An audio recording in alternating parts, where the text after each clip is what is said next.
I want to talk fashion again, but I would like to make you aware that this is discussing a little bit of a dark corner of fashion history, some documented examples where fashion created an unfortunate outcome that was not intended. One of the most famous ones is of Isadora Duncan.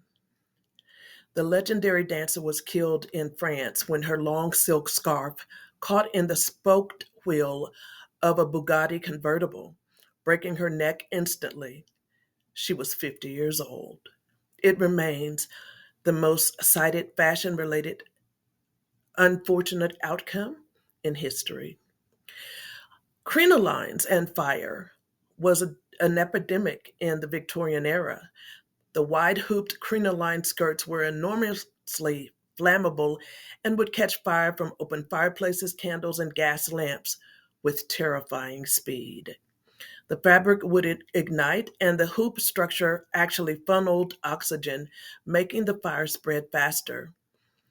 Thousands of women had an unfortunate outcome this way in the mid 1800s.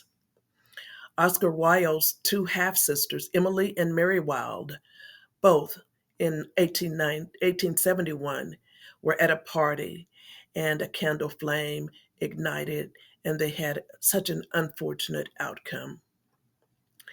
Lead and arsenic based dyes have also produced unfortunate outcomes.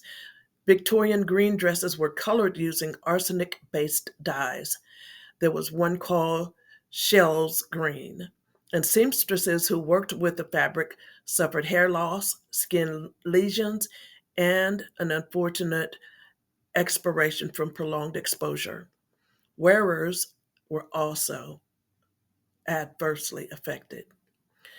Tight lacing and corsets during the Victorian era, corset lacing displaced organs, fractured ribs, and caused fainting, internal bleeding, and in some documented cases, a final unfortunate outcome, especially during pregnancy. Heavy clothing can also present problems. As an example, during the Titanic sinking, heavy Edwardian wool coats and layered clothing dragged some survivors underwater and accelerated hypothermia. Neckwear and machinery. During the Industrial Revolution, factory workers, especially women with long hair and loose clothing, were regularly met with an unfortunate demise when fabric caught in industrial machinery. Loose sleeve scarves and aprons were notorious, especially in textile mills. And I just want to mention that we have to think the same way with long hair, loose clothing, long scarves, even today, long sleeves, and even necklaces, because we could actually, unfortunately, incur a similar unfortunate outcome if we are near machinery. So just be very careful. Hobble skirts in the 1910s restricted stride so severely that women couldn't run or take stairs quickly. There were several documented unfortunate outcomes when women couldn't move fast enough to escape fires or accidents because of these hobble skirts. High heels and escalators. Today, more modern problems that might include stiletto heels catching in elevator gaps, and these have caused falls and worse.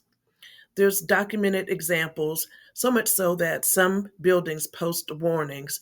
But even if you are not in a building with a warning, just be aware if you're wearing such heels that they could get caught and create all kinds of problems.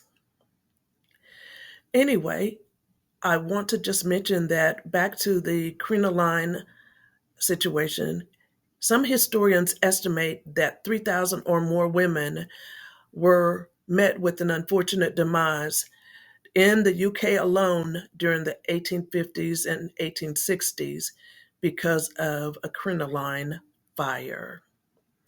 Be safe, be well, be fashionable, but very conscious and discerning about what you wear and where you're wearing it and how you're wearing it. This is Shirley A. Franklin, and while I'm into fashion, I'm not a slave to fashion. Have a great day, and God bless you.